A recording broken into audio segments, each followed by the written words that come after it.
벽시계가 1시 55분을 가리키며 알람이 울렸습니다. 제가 맞춰둔 적 없는 알람이었죠. 순간 등골이 서늘해졌습니다. 남편이 매주 화요일 2시에 나가는 걸 알고 있었지만 이렇게 노골적으로 시간을 맞춰둔 건 처음 봤거든요. 현관문을 열자 무기명 택배 상자가 놓여 있었습니다. 보낸 사람도 받는 사람도 적혀 있지 않았죠. 떨리는 손으로 상자를 열었더니 낡은 아기 팔찌가 하나 들어 있었습니다. 1991년 5월 18일이라는 날짜가 선명하게 새겨져 있더군요. 그 아래엔 오래된 카세트 테이프가 있었습니다. 먼지 쌓인 라디오를 찾아 테이프를 넣고 재생 버튼을 눌렀죠. 신생아실에서 들리는 아기 울음소리가 흘러나왔습니다. 제 가슴이 미친 듯이 뛰기 시작했어요. 왜인지 모르겠지만 이 울음소리가 낯설지 않았거든요. 상자 바닥에는 병원 면담 카드가 한 장 더 있었습니다. 남편 이름으로 된 카드였는데 매주 화요일 오후 2시라고 적혀 있었죠. 병원 이름은 일부러 지운 듯 보이지 않았지만 로고 일부가 남아 있었습니다. 저는 꽃집으로 돌아와 일에 집중하려 했지만 머릿속엔 온통 그 팔찌와 테이프 생각뿐이었습니다. 1991년이면 제가 20살 때인데 그때 무슨 일이 있었던 걸까요? 기억을 더듬어 봤지만 선명하게 떠오르는 건 없었습니다. 아니, 어쩌면 일부러 잊으려 했던 건지도 모르겠네요. 직원이 제게 다가와 물었습니다. 사장님 괜찮으시냐고요? 제가 한참 동안 멍하니 서 있었다고 하더군요. 괜찮다고 대답했지만 전혀 괜찮지 않았죠. 그 팔찌를 보는 순간부터 제 안에서 뭔가가 무너지기 시작했거든요. 저녁이 되어 집에 돌아왔을 때 남편은 평소와 다름없이 저를 맞아줬습니다. 하지만 저는 그의 얼굴을 제대로 볼 수가 없었어요. 혹시 이 사람이 지금까지 나한테 숨겨온 게 있는 건 아닐까 그런 생각이 들었거든요. 침실로 들어가 서랍을 뒤지기 시작했습니다. 뭘 찾는지도 모른 채 무작정 뒤졌죠. 그러다 남편의 수첩에서 이상한 메모를 발견했습니다. 화요일 2시라는 글자 옆에 꽃 이름들이 적혀 있었는데 그 중에 백합이라는 단어에 동그라미가 쳐져 있었죠. 그날 밤 저는 한숨도 못 잤습니다. 아기 울음소리가 계속 귓가에 맴돌았거든요. 그리고 왜인지 모르게 가슴 한구석이 아려왔습니다. 마치 오래전에 잃어버린 무언가를 다시 마주한 것처럼요. 다음 주 화요일이 돌아왔습니다. 저는 꽃집 직원에게 잠시 나갔다 오겠다고 했죠. 남편이 나가는 시간에 맞춰 조심스럽게 뒤를 따랐습니다. 남편의 차가 한 카페 앞에 멈췄습니다. 주차권을 뽑는 순간을 봤는데 정확히 2시 3분이었죠. 저는 멀찍이 떨어져서 지켜봤습니다. 남편이 카페로 들어가자 저도 조심스럽게 따라 들어갔어요. 구석진 자리에 젊은 여자가 앉아 있었습니다. 30 초반쯤 되어 보였죠. 남편이 그녀 앞에 앉자 두 사람은 뭔가 진지한 대화를 나누기 시작했습니다. 제 위치에선 대화 내용은 들리지 않았지만 여자가 울먹이는 모습이 보였어요. 남편이 여자의 손을 잡았습니다. 제 심장이 멈추는 줄 알았죠. 하지만 이상하게도 연인 사이의 스킨십 같지는 않았어요. 뭔가 더 깊고 복잡한 감정이 오가는 것 같았거든요. 카페를 나온 뒤 두 사람은 근처 은행으로 향했습니다. 저는 계속 거리를 두고 따라갔죠. 은행 창구에서 무언가를 처리하는 모습이 보였는데 시계를 보니 2시 28분이었습니다. 그들이 나온 뒤 제가 확인해 보니 송금 전표가 하나 떨어져 있었어요. 재단 이름이 적혀 있었는데 남편이 이사로 있는 그 재단이었죠. 집으로 돌아온 저는 남편의 서재를 뒤지기 시작했습니다. 평소엔 절대 건드리지 않던 곳이었지만 이제는 달랐죠. 서류 더미 속에서 이상한 패턴을 발견했습니다. 모든 결제 서류의 시간이 화요일 오후 2시대에 몰려 있었던 거예요. 신탁 이체 2시 41분, 컨설팅 입금 3시 10분, 해외 송금 3시 45분. 마치 정교하게 짜인 시간표처럼 모든 게 화요일 2시를 중심으로 돌아가고 있었습니다. 직원 강 반장이 그러더군요. 사장님 화요일 2시 놓치면 기사님 바로 튑니다 라고요. 농담처럼 들렸지만 그 말이 계속 머릿속에 맴돌았습니다. 정말로 화요일 2시가 뭔가 특별한 의미가 있는 걸까요? 그날 밤 저는 남편에게 물었습니다. 요즘 바쁘냐고요? 남편은 평소처럼 대답했죠. 재단 일이 좀 복잡해서 신경 쓸 게 많다고요. 하지만 그의 눈은 저를 제대로 보지 못했습니다. 거짓말하는 사람의 전형적인 모습이었죠. 잠들기 전 핸드폰을 확인하다가 이상한 걸 발견했습니다. 남편의 일정표에 화요일 2시만 비어 있었던 거예요. 다른 날은 빼곡한데 유독 그 시간만 텅 비어 있었죠. 마치 일부러 비워둔 것처럼요. 그 다음 화요일, 저는 더 과감하게 행동했습니다. 핸드폰 카메라를 준비하고 남편을 따라갔죠. 이번엔 다른 장소였습니다. 호텔 로비였는데 그 여자가 먼저 와서 기다리고 있었어요. 두 사람이 만나는 순간을 동영상으로 찍었습니다. 남편이 여자를 안았고 여자는 남편의 품에서 한참을 울었죠. 제 손이 떨려서 영상이 흔들렸지만 계속 찍었습니다. 증거가 필요했거든요. 그들이 헤어진 뒤 저는 그 여자를 따라갔습니다.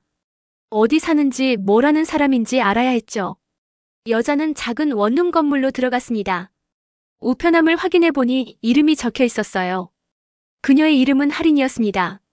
집으로 돌아온 저는 20년 지기 친구이자 변호사인 혜원에게 전화했습니다. 영상을 보여주며 조언을 구했죠. 혜원은 차분하게 들어준 뒤 이렇게 말했습니다. 일단 남편과 대화를 해보라고 의외의 사정이 있을 수도 있다고요. 다음 날 아침 저는 남편과 마주 앉았습니다. 영상을 보여주며 설명을 요구했죠. 남편의 얼굴이 하얗게 질렸습니다. 한참을 침묵하던 그가 입을 열었어요. 그녀는 전처의 딸이라고 어려운 상황에 처해서 도와주고 있을 뿐이라고요. 전처가 있었다는 것도 처음 듣는 얘기였습니다. 배신감이 밀려왔죠. 하지만 남편의 표정은 진심으로 보였습니다. 복잡한 사정이 있어서 말하지 못했다며 용서를 구했어요. 저는 혼란스러웠습니다. 믿어야 할지 의심해야 할지 알 수가 없었죠. 그런데 그때 꽃집으로 배달이 왔습니다. 커다란 꽃바구니였는데 카드가 붙어 있었어요. 연꽃, 엄마라고 적혀 있었죠. 연꽃은 제가 가장 좋아하는 꽃입니다. 그런데 엄마라니요. 제 딸은 없는데 누가 저를 엄마라고 부르는 걸까요? 순간 며칠 전 받은 아기 팔찌가 떠올랐습니다. 1991년 5월 18일. 그때 정말로 무슨 일이 있었던 걸까요? 남편에게 물었습니다. 할인이 몇 살이냐고요? 남편은 대답을 망설였지만 결국 말했죠. 34살이라고 1991년생이라고요. 제 심장이 쿵 내려앉았습니다. 설마 정말 설마 하는 생각이 들었거든요. 그날 밤 저는 오래된 일기장을 꺼냈습니다. 1991년의 기록을 찾아봤죠. 5월 부분이 찢겨나가 있었습니다. 누가 찢은 걸까요? 제가 찢은 걸까요? 기억이 나지 않았지만 가슴이 먹먹해졌습니다. 며칠 뒤 할인이 꽃집을 찾아왔습니다. 직접 와서 꽃을 사겠다고 했죠. 저는 떨리는 마음을 감추고 그녀를 맞았습니다. 가까이서 본 그녀의 얼굴에서 낯익은 무언가를 발견했어요. 제 젊은 시절의 모습이 어렴풋이 보였거든요. 할인이 가방에서 스케치북을 꺼냈습니다. 연꽃 그림이었는데 구석에 제 사인이 있었죠. 제가 그린 그림이 맞았습니다. 언제 그렸는지는 기억나지 않았지만 확실히 제 것이었어요. 할인이 조심스럽게 말했습니다. 이 그림을 그린 분을 찾고 있었다고 오래전부터 찾아다녔다고요. 그리고 자신의 생일이 1991년 5월 18일이라고 했죠. 제가 받은 팔찌의 날짜와 정확히 일치했습니다. 떨리는 목소리로 물었습니다. 혹시 입양되었냐고요? 할인의 눈에 눈물이 고였습니다. 그렇다고 태어나자마자 입양되었다고 대답했죠. 양부모님은 좋은 분들이었지만 늘 친부모가 궁금했다고요. 저는 더 이상 참을 수가 없었습니다. 집으로 돌아와 남편의 서재를 샅샅이 뒤졌죠. 그리고 찾았습니다. 낡은 서류철 안에 입양 대조번호가 적힌 스캔본이 있었어요. 거기엔 제 이름과 할인의 이름이 함께 적혀 있었습니다. 남편이 의대 인턴 시절부터 입양 서류를 다루는 라인과 친분이 있었다는 것도 알게 됐습니다. 그가 불법으로 기록을 열람하고 저와 할인을 교묘하게 조종해왔다는 정황이 드러났죠. 분노가 치밀어 올랐습니다. 남편이 처음부터 다 알고 있었다니요. 제 딸을 앞에 두고도 전처의 딸이라고 거짓말을 했다니요. 도대체 왜 이런 짓을 한 걸까요? 그날 밤 남편과 대면했습니다. 서류를 들이밀며 따졌죠. 남편은 변명조차 하지 못했습니다. 그저 미안하다는 말만 반복했어요. 하지만 왜 이런 짓을 했는지는 끝내 말하지 않았습니다. 저는 할인에게 전화했습니다. 만나서 얘기하자고 했죠. 카페에서 마주 앉아 진실을 털어놨습니다. 제가 당신의 친엄마라고 20살에 어쩔 수 없이 입양을 보냈다고요. 우리는 서로를 부둥켜 안고 한참을 울었습니다. 하지만 이게 끝이 아니었습니다. 더 큰 진실이 숨어 있었거든요. 남편이 할인과 저를 이용해 뭔가를 꾸미고 있다는 걸 알게 된 건 그 다음이었죠. 혜원이 이상하게 행동하기 시작했습니다. 제가 할인의 친엄마라는 걸 알게 된 뒤부터 연락을 피했죠. 평소와 달리 변호 상담도 거절했습니다. 뭔가 숨기는 게 있다는 직감이 들었어요. 호텔 영수증을 찾았습니다. 남편의 지갑에서 발견한 건데 투숙객이 2명으로 되어 있었죠. 호텔에 연락해 CCTV를 확인해달라고 부탁했습니다. 물론 쉽지 않았지만 아는 형사님의 도움으로 볼 수 있었어요. 영상 속엔 충격적인 장면이 있었습니다. 남편과 혜원이 함께 체크인하는 모습이었죠. 20년 지기 친구가 제 불륜 상담을 들어주던 그 친구가 바로 상간녀였던 겁니다. 더 파헤쳐보니 돈의 흐름이 보였습니다.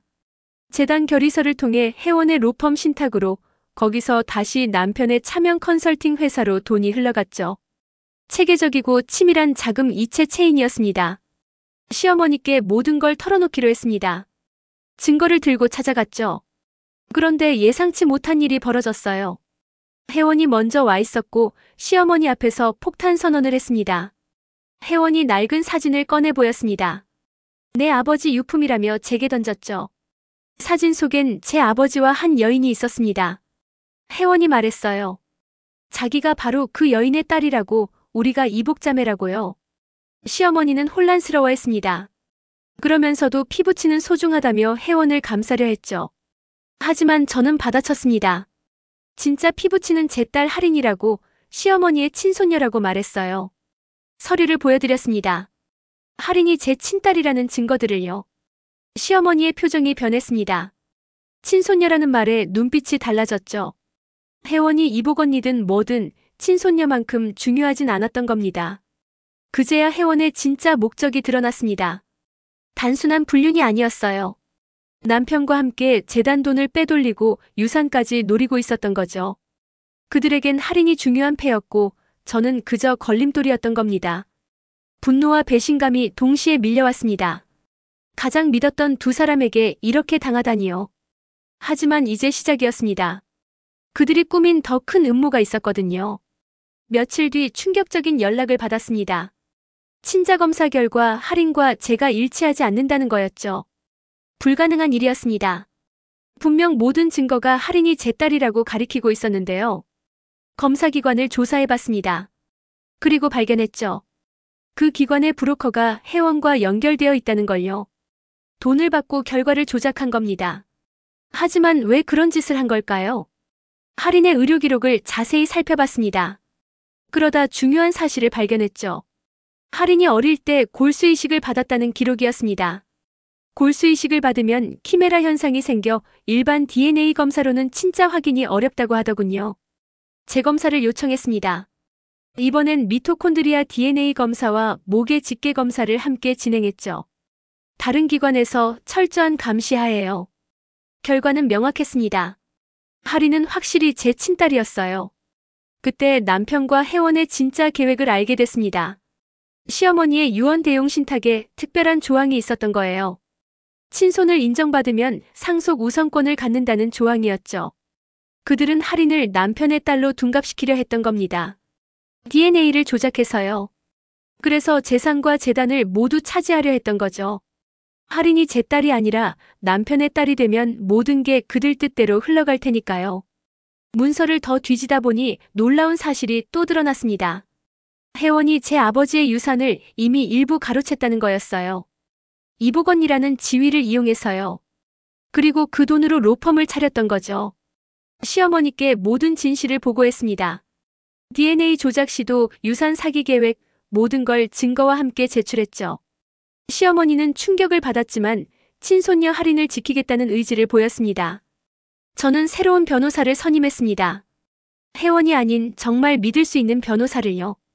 이제 반격을 시작할 때였습니다. 그들이 빼돌린 돈을 모두 되찾고 정당한 벌을 받게 해야 했으니까요. 복수가 아니었습니다.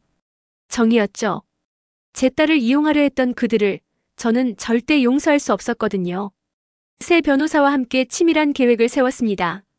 먼저 가압류부터 시작했죠. 남편 명의의 모든 재산, 예금, 증권, 차량, 오피스텔 그리고 신탁 수익권까지 임시보전 조치를 취했습니다. 변호사가 설명했습니다. 사회행위 취소 소송을 통해 신탁으로 돌린 돈을 원상복구할 수 있다고요. 그게 곧 재산분할 대상이 된다고 했죠. 저는 고개를 끄덕였습니다. 빼돌린 돈을 한 푼도 놓치지 않을 거였어요. 재단 내부자의 제보를 받았습니다. 양심 선언을 하고 싶다는 직원이었죠. 그가 가져온 자료는 충격적이었습니다. 후원금이 회원의 신탁을 거쳐 남편의 컨설팅으로 그리고 해외 페이퍼 컴퍼니로 흘러간 타임라인이 명확했거든요. 외부 감사를 요청했습니다. 감사인이 만든 보도를 보니 소름이 돋았죠. 14시 3분 주차권, 14시 28분 카페, 14시 41분 신탁이체, 15시 10분 컨설팅 입금.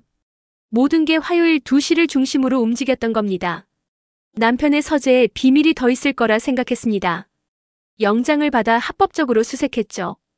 거울 뒤에 숨겨진 금고를 발견했습니다. 안에는 금괴와 하드월렛, 그리고 비자금 장부가 있었어요. 하드월렛의 시드문구를 찾아야 했습니다. 한참을 고민하다 문득 떠올랐죠. 남편이 유독 아끼던 화분이 있었거든요. 흙을 파헤쳐보니 정답이었습니다. 비닐에 쌓인 종이에 시드문구가 적혀 있었어요. 꽃집 주인의 직감이 맞았던 겁니다. 화분 흙의 상태를 보니 최근에 뭔가를 숨긴 흔적이 있었거든요. 제 전문 분야가 이렇게 도움이 될 줄은 몰랐네요. 그런데 남편이 마지막 발악을 했습니다. 감사 전날 갑자기 기억상실증에 걸렸다고 주장한 거예요. 의사 진단서까지 들고 나타났죠. 하지만 저희는 이미 준비가 되어 있었습니다. 물리치료실 CCTV를 확보했거든요. 남편이 의사와 함께 기억상실 연기를 리허설하는 영상이었죠. 의사가 이렇게 하면 진짜처럼 보인다고 코칭하는 장면까지 찍혀 있었습니다. 법원에서 가압류 결정정본이 나왔습니다. 변호사가 제게 서류를 건네며 말했죠. 오늘부로 금고와 하드월렛, 모든 재산이 처분 금지라고요. 남편은 이제 함부로 손도 댈 수 없게 됐습니다. 시어머니께서 저를 불렀습니다. 할인이 친손녀라는 게 확실해지자 태도가 완전히 바뀌었죠. 피부치가 먼저라며 남편과 회원을 질책했습니다. 그리고 유언 대용 신탁을 수정하겠다고 선언했어요. 협의 이혼을 진행했습니다. 남편도 더 이상 버틸 수 없다는 걸 알았죠. 재산분할 협상이 시작됐습니다. 혼인 중에 형성한 재산뿐 아니라 회원의 신탁을 통해 은닉한 자금까지 모두 포함됐어요. 사회행위 취소 소송이 인용됐습니다. 신탁으로 빼돌린 돈이 원상복구 명령을 받았죠. 그 돈이 다시 재산분할 대상이 되었고 저는 정당한 몫을 받을 수 있었습니다. 위자료는 남편과 회원이 각자 부담하기로 했습니다. 불륜과 배임, 그들이 저지른 죄에 대한 최소한의 대가였죠. 금액이 적지 않았지만 그들은 받아들일 수밖에 없었어요. 형사 고발도 진행됐습니다. 배임과 횡령 혐의로요. 일부는 공익환수 조치가 내려졌고 재단 운영진은 전면 교체됐죠. 시어머니가 직접 나서서 대대적인 개혁을 단행했습니다. 제 몫으로 받은 건 집 지분과 현금, 그리고 재단 환수금의 일부였습니다. 민사 합의를 통해 받은 금액도 상당했죠. 무엇보다 딸을 되찾은 게 가장 큰 수확이었지만요. 할인과 함께 새로운 시작을 했습니다. 갤러리 카페 연화를 오픈했죠. 연꽃을 테마로 한 공간이었는데 저희 모녀의 인연을 상징하는 곳이었어요. 손님들이 많이 찾아주셨고 할인도 행복해했습니다. 회원은 변호사 자격을 박탈당했습니다. 브로커와 결탁해 DNA 검사를 조작한 것이 드러났거든요. 남편은 재단에서 쫓겨났고 사회적 매장을 당했죠. 자업자득이었습니다. 어느 날 할인이 제게 물었습니다. 엄마 후회하지 않으세요? 저는 고개를 저었죠. 오히려 감사하다고 이제라도 너를 되찾을 수 있어서 다행이라고 대답했습니다. 시어머니는 할인을 친손녀로 정식 인정했습니다. 족보에도 올렸죠. 비록 복잡한 과정을 거쳤지만 결국 제자리를 찾은 거였어요. 할인도 할머니를 만나 행복해했습니다. 그런데 이야기가 끝난 줄 알았던 어느 날 또 다른 택배가 도착했습니다. 무기명 택배였죠. 떨리는 손으로 상자를 열었더니 또 다른 아기 팔찌가 들어있었어요. 팔찌에 새겨진 날짜는 똑같았습니다. 1991년 5월 18일. 하지만 뒤에 B라는 글자가 추가로 새겨져 있었죠. 설마, 정말 설마 쌍둥이였던 걸까요? 저는 팔찌를 들고 한참을 멍하니 서 있었습니다. 할인에게 형제가 있다는 건가요? 그렇다면 그 아이는 지금 어디에 있는 걸까요? 가슴이 다시 두근거리기 시작했습니다. 할인에게 조심스럽게 물었습니다. 혹시 입양 서류에 다른 아이 얘기는 없었냐고요? 할인도 모른다고 했죠. 하지만 어렴풋이 기억나는 게 있다고 양부모가 한번 쌍둥이 얘기를 한 적이 있다고 했습니다. 새로운 수수께끼가 시작됐습니다. 또 다른 내 아이를 찾아야 한다는 사명감이 들었죠. 할인도 형제를 만나고 싶어 했습니다. 우리는 다시 한번 진실을 찾아 나서기로 했어요. 그 팔찌를 보낸 사람은 누구일까요? 선의일까요? 악의일까요? 알 수 없었지만 한 가지는 확실했습니다. 이 이야기는 아직 끝나지 않았다는 것을요.